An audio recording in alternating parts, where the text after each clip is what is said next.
Morning, Barry. Yeah. Okay, we're going to get started.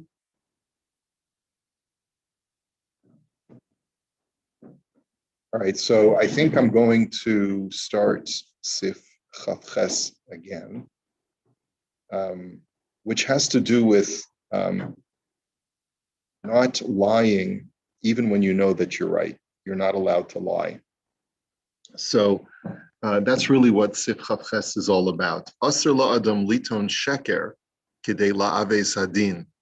A person is not allowed to lie in order to corrupt justice, o kidei la'akvo, or in order to delay, or let's say to prevent temporarily justice from prevailing.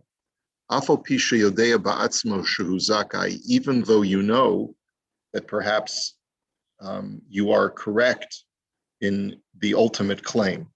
So what are some examples? In other words, you know you're right, so therefore you want to justify lying. Kugon shechayev lechavero mana v'chavero tovo masayim. You owe your friend 100, and he decides he's going to be cunning and he's going to claim that you owe him 200. Lo yomar achbor hakol beveistin va'odelo b'mana. So you're not allowed to say, you know what, in Beistin I will deny owing him anything, and privately, va'odelo b'mana beni leveno, and I'll admit to him that I owe him the 100 privately, kidei shelo ehe yemod b'mixas b'fnei Beistin v'ischayev shvua min haTorah, so that I don't become what's called a moda b'mixas, a person who makes a partial admission. And we know that whenever a person makes a partial admission, they have to swear that they don't owe the other amount that they're denying. So really, the plaintiff's intention in lying was to force the guy to take a shvuah. And we don't impose shvuahs anymore in Beis Din, but in the classic times when the Beis Din did impose the shvuah, a plaintiff could do something dastardly. He could lie and say that Shimon owes him 200 when Shimon really does owe him money, but it's only 100. Shimon cannot, repay the lie with another lie. That's essentially what the halacha is saying. Shimon can't justify his lying by saying that Ruvain, the plaintiff, lied about my owing him 200 when I only owe him 100. So I'll therefore deny owing anything. I'll say that I owe you 0, and that way I'll get out of having to take a shvuah. V'chein shlosha, and so therefore, in other words, even when another person is lying, 2 wrongs don't make a right. Even when you know your plaintiff is lying, you're obligated to be as straight as an arrow. V'chein shlosha she'noshim mana be'echad v'kafar bahem lo yihye echad toveya ushnayim me'idim. And similarly, when, let's say, a person is a debtor to multiple parties. We're just reviewing the halacha that we started on Friday. Let's say a person is a debtor to multiple parties. He owes 3 different people, Manny, Mo, and Jack. Let's say he owes 3 different people. Each one he's owed $100. Right. Well, Manny, Mo, and Jack were the Pep Boys from California. In other words, there was they are. It was an famous auto parts chain in California. So it was always on the radio. Manny, Mo, and Jack, probably Jewish guys. So anyway, so each one of them has lent the guy $100, and he decides that he's going to just stiff them all. And when each one takes him to Beis Din, he denies the claim. There's no witnesses, so they're up the creek, right? But one day, Manny, Mo, and Jack are sitting at the bagel shop, and they say, I can't believe it. The same guy owes each of us money. So they come up with a plan. What's the plan? Manny will claim that he's owed $300 from this fellow, and Mo and Jack will say, and we'll be your witnesses. will falsely testify that he owes you $300 and we are witness to the loan. And that way, when you collect the 300, each one of us will get what's owed to us. Now, that seems to be, on the one hand, it seems to be fair because they're getting what's owed to them, right? But the whole point of this exercise in this halacha is two wrongs don't make a right, because you're falsely testifying.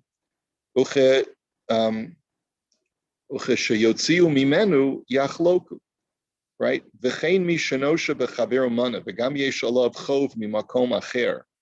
Or let's say Ruvain has lent Shimon money.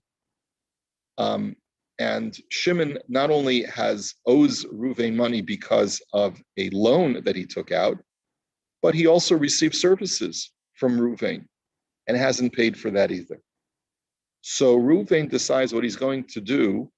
He owes me $100 for the loan, and he owes me another $100 because I fixed his car. So lo yitva'enu masayim kidei sheyoda b'manav yischayiv shvua. So what Ruvain is not allowed to do is take a claim that I lent you $200, and Shimon will go ahead and he'll say, no, you don't owe me I don't owe you $200 for the loan. You only loaned me $100. But Ruvain's going to claim, no, I lent you $200. And that way, what? He'll be liable to take a shvua, because every moda b'mikzas, every person who makes a partial admission has to swear that he doesn't owe the remainder. And then there's something called Gilgul Shvua. Gilgul Shvua is discussed many times in the Gemara, that if I can successfully force you to take an oath in Beis Din, then I can compound that oath onto other things as well. Swear that you don't owe me $200 for the loan, plus swear that you don't owe me $100 for the service I rendered to fix your car. So that's his strategy, right? He knows that Shimon only owes him $100 for the loan, but he wants to get him to swear that so that he'll put pressure on him, because no Jew wants to swear falsely. Even a stiffing Jew will still be very reluctant to use God's name falsely. Okay? So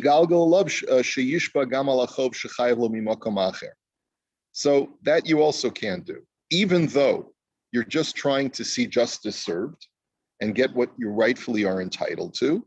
You nevertheless are not allowed to lie, especially not lying in Beis Din, in order even to see justice served. And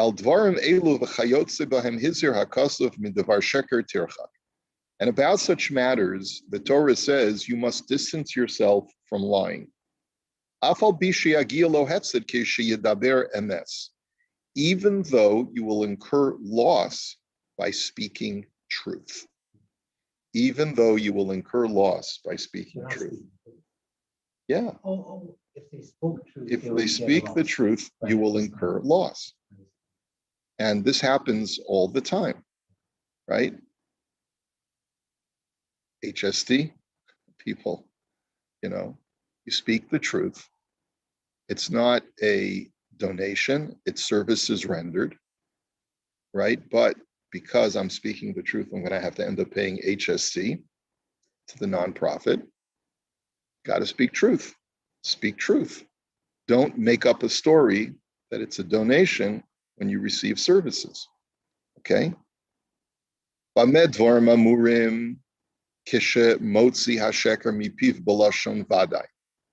now there's one loophole, there's one exception to this rule that you're not allowed to lie, is when you say definitively something that's not true, when you say black is white, or when you say I don't owe you money when you owe money. But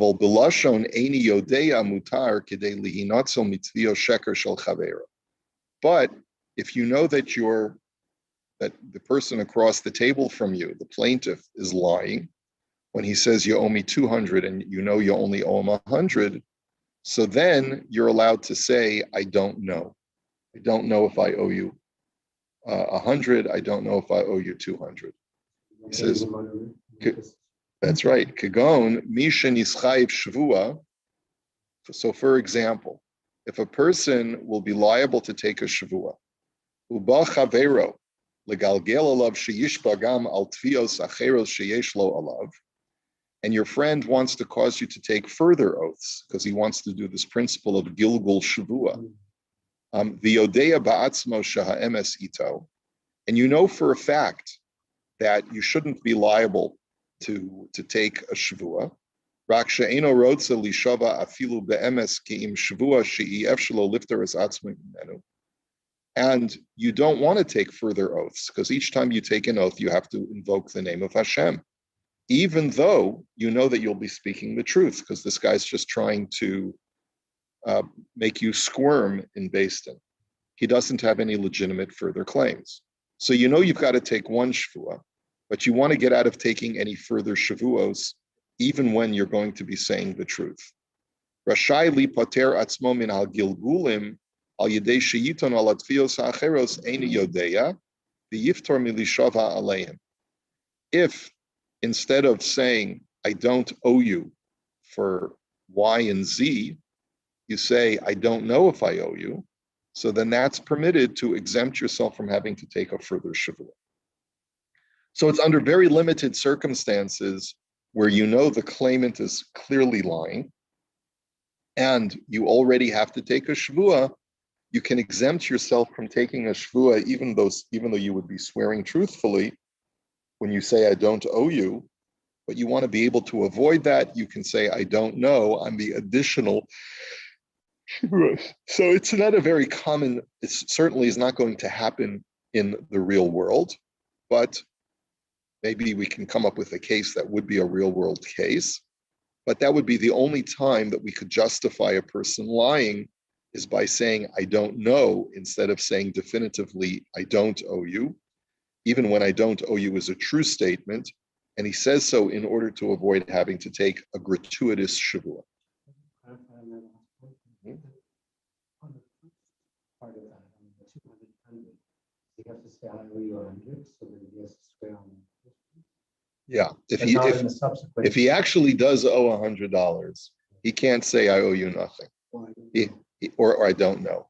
He has to admit to owing the initial debt that he owes, even though that's going to cause him to have to swear. But if there are additional, now the guy wants to compound the lie, and he wants to throw on additional shavuos to make me squirm further, so then I'm allowed to say, I don't know, to all the subsequent. Jack. Could they partner and each say a truth? In other words, two would say, I'll be witness to 100, and I'll be witness to 100. Yeah, but it's still a lie. It's still a lie. They didn't witness the loan.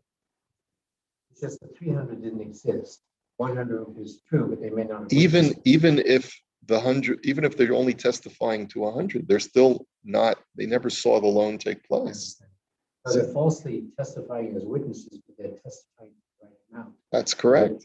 That also doesn't make a difference. You can't falsely testify even when you know that your testimony is accurate. Let's say you have video evidence, right? But the Beis Din said, well, we want there to be eyewitness testimony, right? Not that that would necessarily, or let's say one person witnessed it and he knows that a single person witness is not admissible. So he asks someone else. Or let's say two brothers saw it, and they want to get a person who's not related to them to come and testify. All of these are examples of where you know that justice will be served because you know it happened, you know the guy committed the crime or took out the loan or whatever it is, but you can't falsely testify, even though you know that without doing that shtick, justice will not be served. Okay, so let's take a look at the Imrei Yaakov on all of this. In Kuf Yotes, he says, La'ave sadin shehu zakai, yesh omrim de'ein ze'ela bebeis din b'tzarachiyim. Some say that this halacha is only when you're in Beis Din.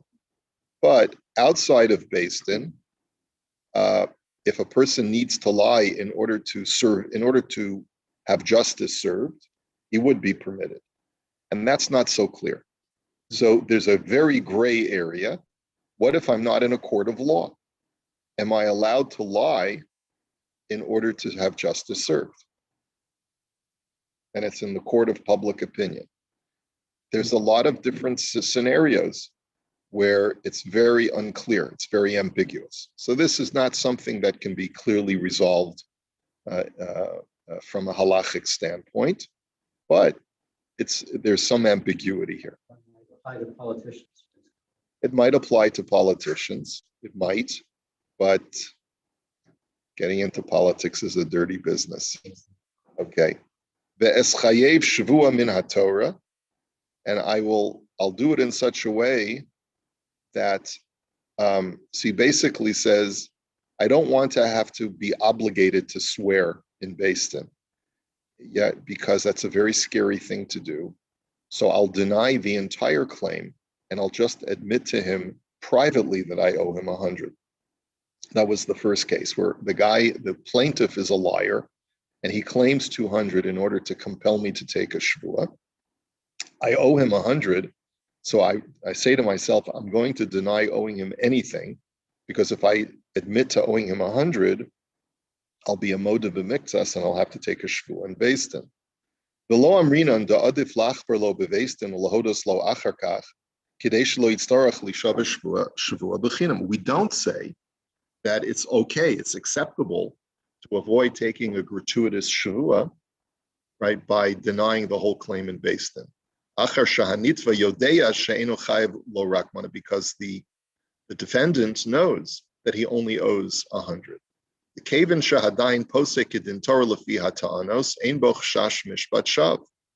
He says, since the judge is following biblical protocol to mete out justice, you have to go along with the court's process, even though you know that the process is being unfairly applied to you, or falsely applied to you.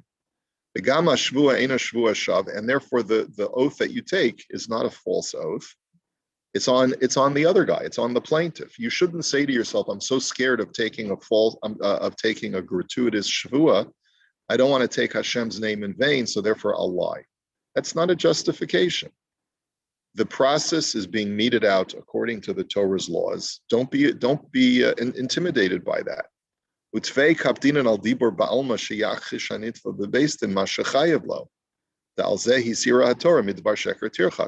God is more concerned that you not lie than he is about taking a shvua that is really unnecessary. Ulam b'shut chsam sofer. He says that the chsam sofer does point out the reason why a person might feel that way. He says, "Kasav the darken shel b'nei Yisrael lahafsid mamon atzman, v'lasos kol tatstaki shel yishava afilu be'emes."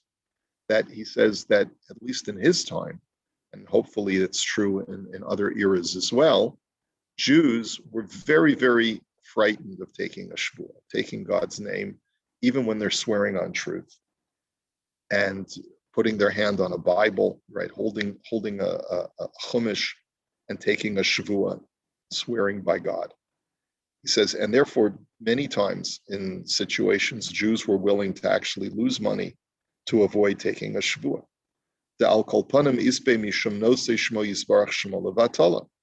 He says, because no Jew wants to take God's name in vain. And they think that it's in vain. We just got through saying that it's not in vain, but many times people feel that it is in vain, because why would I want to swear falsely? Swear even on truth. He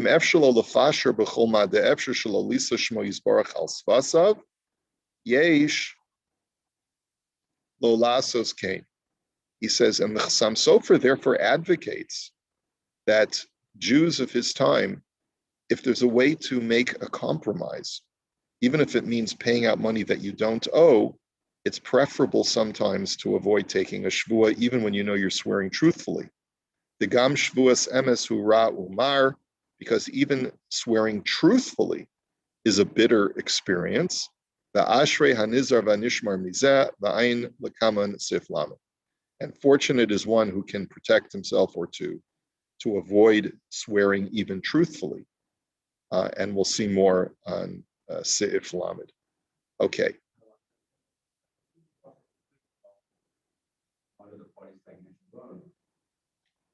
Does the based-in process? No. Usually not. There are situations where the based-in can impose a rabbinical shavua, what's called a shavuas hesis, when they suspect there are certain things going on that are incorrect. But in today's based-in system, there are no shavuas. There are simply acceptance of testimonies. And we've eliminated, I don't remember what year it was when we eliminated all shavuas, but it's not, it's a recent phenomenon that we've eliminated all shavuas in Batei Din.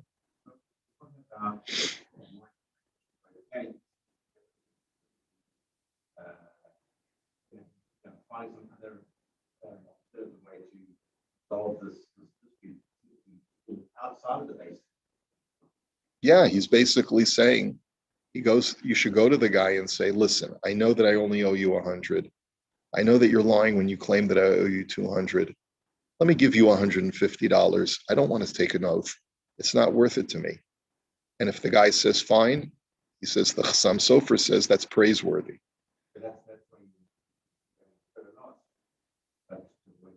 Yeah, but it's not always the case. The Chassam Sofer was speaking about in a situation where perhaps there's the plaintiff feels that there's validity to his claim. If you know the guy is a cheater, and he's done this multiple times to try and get people so intimidated that they'll just drop it, and he abuses the based-in privilege, so then sometimes you should go through with it. I remember my dad of blessed memory once sued someone, flew all the way to New York in order to litigate what it was owed to him. And he said, I know that I'm probably going to pay as much as the cost of the fees that are owed to me in order to litigate this, but I can't let this guy get away with it. Sometimes when you see someone is just laughing in your face and taking advantage of you, you have to strike back. Everyone use others as well. Yeah, right. Everyone has to use their discretion when it's worth it and when it's not worth it. Sometimes it's just not worth it. It's not worth the aggravation, right? I guess that's how we pushed and succeeded in secular court to affirm instead of take an oath. I think so. A Jew generally, certainly not in a secular court, is not allowed to swear. Even when that was the rule, there was an era when people were still swearing in based-in. But now that we don't swear at all, and it could be that for that very reason is that if people were to swear in based-in and not swear in a secular court, people might suspect something's going on. I really should research the history of when this practice of not swearing in based-in came to an end. But I'll try and get some information for you. Kuf Chaf Aleph, Sheyagia lo hefsid kishiyadaber emes. He says, Ein le'el dibur hakodem b'shem achsam sofer, that even though you know that you'll incur a loss by swearing truthfully, that's not a justification to lie. Okay, kidei lihinotzel mitvias sheker. You're allowed to say, I don't know, if a person is trying to compound your oaths and get you to take further oaths, even truthful oaths. Aval b'lav hachi aser gam b'lashon eini yodeya upashut. But without this disclaimer that the guy is trying to force you to take additional oaths, it would never be permitted to lie. Even saying I don't know is not permissible if you do know, because that's also a lie. Milishava aleihen, you want to be able to exempt yourself from taking further oaths, so therefore you say I don't know. So he says, Isa b'shulchan aruch yoredeya, the tekiyas kaf dina kedin sha'ar shavuos v'yesh la hatara. he says that when you make a deal on a handshake deal is tantamount to taking a shavua, and therefore it is subject to annulment. However, the annulment of vows, like if I agree to do something for you, to do you a favor, or to, I don't know, you can come up with a number of scenarios. There are sometimes when you make a deal, and you say, I'll sell you something, and you shake hands on it, or I'm going to come to your house tomorrow, and you shake hands on it. So then sometimes you have to back out of it, and you're allowed to but you have to get a hataras nedarim. Once you shake someone's hand, it's tantamount to taking a shvua. And you should only annul that pledge that you took when it's permissible, and only in situations when you're allowed to annul a vow. And the Tosfos says, he quotes in the parentheses, is that a commitment made on a handshake is even stronger than a shavua, right? But that's when you make a pledge and you shake hands on it.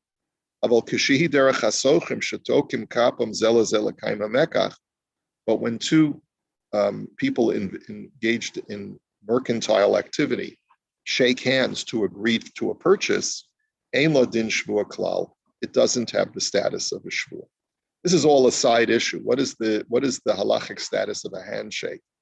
We talked a little bit about this at the very beginning of the Imrei Yaakov, when we talked about the obligation to keep your word, even when you haven't taken a shvua, but you just made a verbal commitment. But apparently a handshake that's done in business does not have the status of a shvua.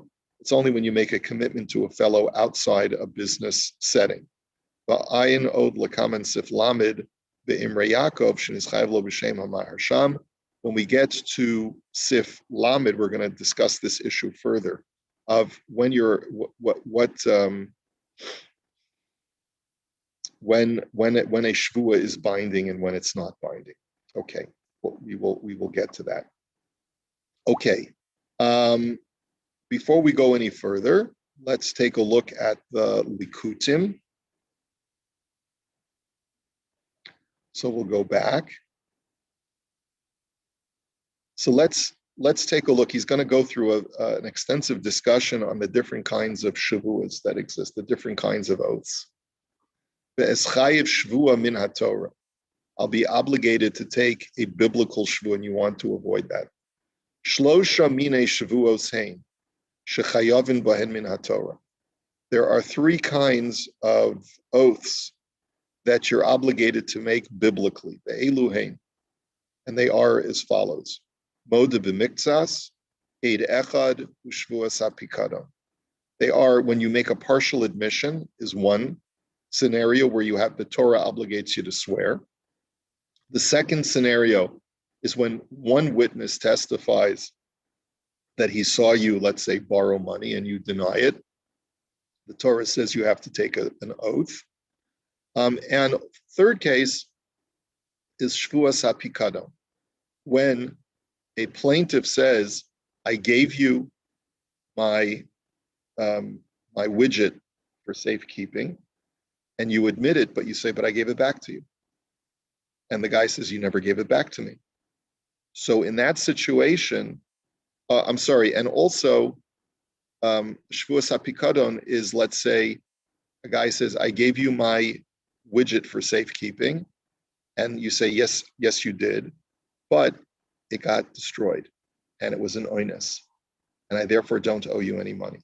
So there, the Torah says that if it's clear, there's evidence, or all parties agree that I was in charge of watching your item, but unfortunately it got destroyed, I have to take a shvua to confirm that I did not keep it for myself.